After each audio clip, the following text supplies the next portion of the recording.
I rescued a human today. Yeah, right. There's so much wrong with this chain letter that I don't even know where to begin. Much of the first world has been conditioned to view dogs as the most noble and altruistic things on the planet. And that is why this chain letter, countless gushy, corny dog movies and books and social media posts tout this manipulative view. This includes the myth calling a dog man's best friend. Though it started by them, it isn't just the animal rights and welfarists who see dogs especially as little four-legged fur people. This chain letter is supposedly from the point of view of a homeless dog who believes he has rescued a human simply by existing ever so sadly until she comes along to take him home. And bringing her joy is the most important thing to him. Talk about anthropomorphism rubbish to the hilt. This chain letter has been circulating since at least as far back as November 17th, 2008, when it first slobbered all over my screen. So this dog has been sitting in the kennel and rescuing the same woman every day since then, for as many times as this dog story meme has been forwarded. How did the dog rescue a human? By being a pound dog that needed a home and was there to fulfill some desperate need in some sad, lonely human's life. Warning, sickly, soppy chain letter dog story coming up. Carry on at your own risk. You may laugh, want to throw up, or do a bit of both at how pathetic it is, or you may get sucked in and cry over what you perceive as the dog's altruism, depending on which side of the common sense fence you're. I rescued a human today. Yeah, right. Rubbish, and man, stop barking in my ear. Her eyes met mine as she walked down the corridor, peering apprehensively into the kennels. If she was apprehensive, why was she even there? Was she having second thoughts about getting a pound dog? Was she pressured to go that route instead of buying from a breeder, for that matter? Was she pressured into getting a dog instead of a more desirable animal as a pet? I felt her need instantly and knew I had to help her. Animals and humans are drawn to each other, but let's get real. Only a human feels anything that deep. Dogs recognize when people are happy or sad or sick or angry, but they don't reason out stuff like, oh, she needs me. They react like the animals they are. Maybe this woman just looked less threatening than the other people and animals rushing around and making noise. Or maybe she smelled like food to that damn dog. I wagged my tail, not too exuberantly, so she wouldn't be afraid. Oh, this is so redonkulous. A dog is not going to reason out, oh, I should be careful not to scare the pretty little lady with my big old waggy tail. Dogs plow face first into just about anything when they know the coast is clear. They wag their tails vigorously to fan their arse stink around and for something to do whenever they get a burst of energy.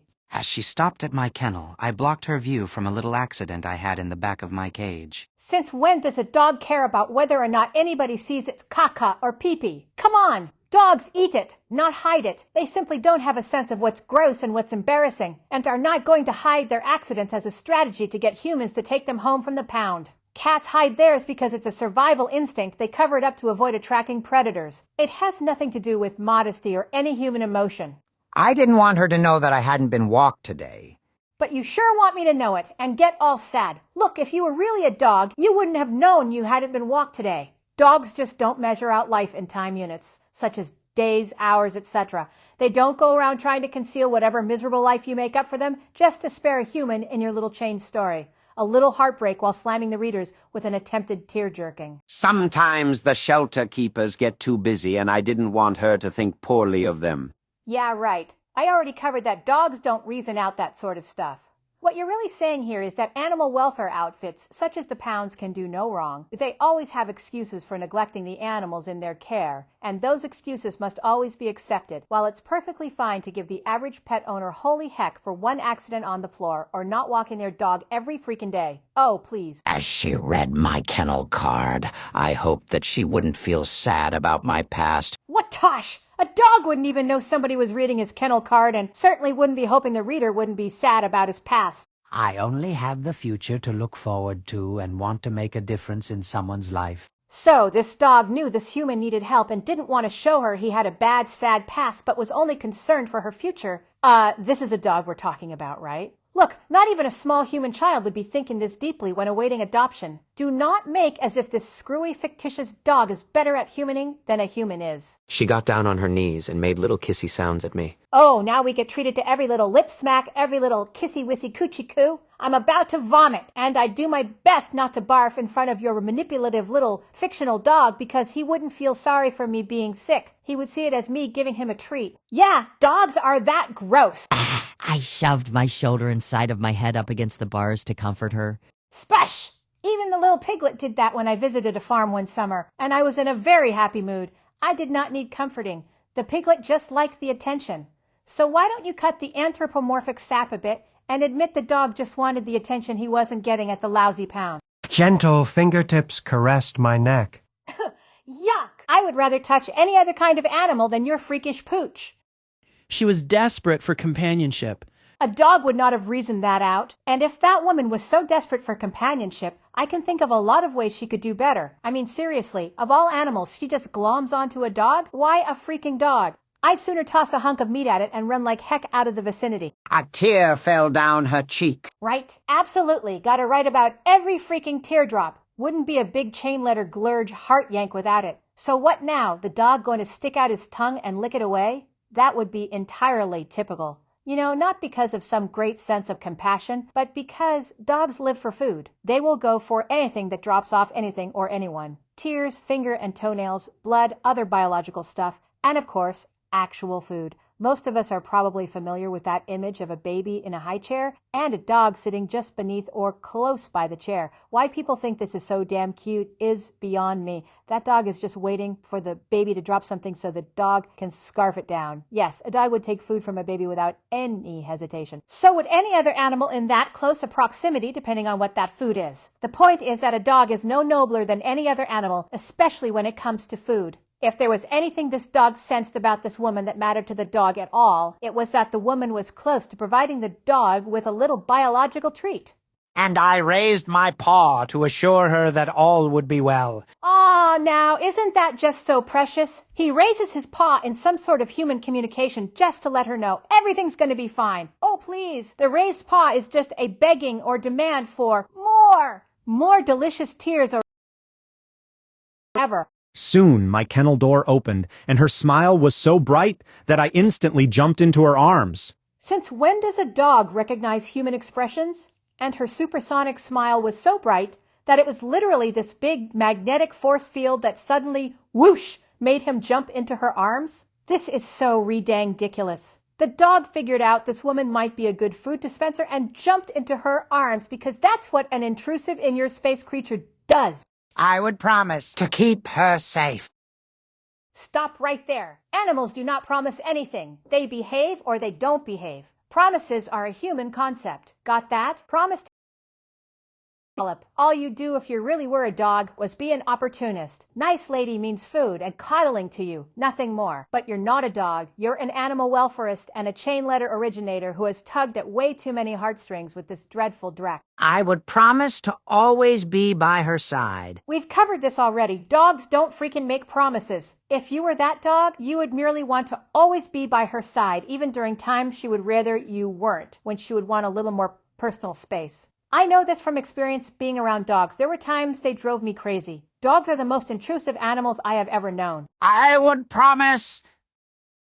Shut it! Dogs do not promise. Dogs do not promise. Dogs do not promise. Get that through your thick sap head. To do everything I could to see that radiant smile and sparkle in her eye. Cut the horrible purple prose for a second for a little reality check. This dog would not actually care about pleasing the nice lady. It is simply conditioned to act a certain way around people in order to get what it wants from them. Her radiant smile and gleaming eyes mean nothing as long as she's nice to that dog. End of story. I was so fortunate that she came down my corridor. So the doggy made a new friend. Yippee! Are we there yet? So many more are out there. So many more what out where. Internet armchair slacktivists spreading soppy memes through annoy those of us who still have a lick of common sense. Oh, right, we must absolutely cry over all the so many other dogs that don't have homes yet, blah, blah, blah. As a chain letter writer, you would pull this and every other sad angle trying to get readers sobbing and passing it along. As a dog, though, you wouldn't give a whit about all the other poor pound doggies out there being left in their mess, not being walked daily, etc. Who haven't walked the corridors. Oh my, pity all the poor dogs who have never had the privilege to walk the corridor of the pound. Absolutely, because they went straight from the farm or breeder or shop or family home to another family home and remained with their loving owners right up until their death. Poor beasts who never got to see the inside of an animal pound. Oh, the pity, please. Know who else will never see a pound corridor? Me. I will never walk the corridors to get a pound dog. Those animals aren't free, and I'd rather support a private citizen who doesn't tout any anti-pet owning agendas. And my pet of choice will never be a dog. So many more to be saved. Oh, dry up! Since when does getting a pound dog save anybody other than perhaps the dog in question? If by saved you mean getting a pet, I've been saved many times by getting pets from anywhere but the pound. And I know any animal welfarist, especially dog lovers, would likely work themselves into a fury frenzy over this. But some animals are not worth saving, and some flat out shouldn't be saved. At least I could save one. Save one from what? A humdrum dogless life? Don't kid yourself. She could have gotten a pet, and it wouldn't have to be a dog elsewhere. If you really were a dog, you would have no concept of trying to save somebody. Not the way a human does. All animals will try to save their young from potential predators or do something to ensure their species carries on. That's not altruism. That's instinct. More to the point, if you were a dog, you could not write this chain letter. Duh! I rescued a human today. Gross! What a maudlin pile of anthropomorphic sucralose. The chain letter could have left out all that over-the-top, mushy, unbelievable doggy thought. The tears, the tail wags, the dog mess on the floor. The leg lift, the paw lift. The smoocheroos, etc. Everything but the lady getting a pet. It would have been still much better if she'd gotten the pet from a private household or a breeder. Sob stories with an agenda promoting getting pets from the pound suck. They are anti-breeder, anti-pet ownership. The human described in this chain letter is sad in every sense of the word, and it is not a cat, rabbit, bird, rodent, or reptile that gives the sad woman something she's been longing for. Oh no, it just couldn't be. It absolutely has to be a pound dog. No other animal would do or is imagined as capable of caring so deeply about this sad, sad human. Yuck. Oh, well, I guess my pets have rescued me too. The ones that were not dogs, that is. I grew up with dogs as soon as my fear was conditioned out of me. Everyone else loved dogs. I spent much of my childhood and youth observing and trying to convince myself that I loved dogs just like everyone else. My dislike of them quietly increased over time as I learned how disgusting they can be, and I never enjoyed interacting with dogs compared with other animals. Rabbits and cats are not normally so intrusive, though I have a friend who does not like cats, and she has experienced cats coming to her unwelcomed. I love cats and rabbits. They don't eat waste from other animals or humans, nor do they make tons of repulsive slurpy sounds when eating, drinking, or licking themselves. And they don't drool all over you when they lick you. They make some noise, but they don't blow your eardrums out with sudden loud barking. Their fur is much softer, and they don't have an odor about them. Dogs do all the annoying and disgusting things just mentioned, and they have a long history of feasting on dead or dying humans. And that is the biggest reason they creep me out. My panic around dogs when I was a small child was warranted. There was a time when I was younger and hadn't yet figured all of this stuff out, when I thought I'd rather settle for a dog than have no pets at all, so I was all in for when we get a new dog. I tolerated them much easier when they were very young puppies, but for the time, a pup chewed up one of my toys. Oh, how I screamed inside my head that I wished we'd had a kitten instead. By the time the last dog died, I didn't even cry. I was sad for my mom, who did cry, and said we weren't getting another because the maintenance was too much, too costly, and she couldn't face another situation of having another one get sick and needing to be put down. Of course, my family and friends have various pets.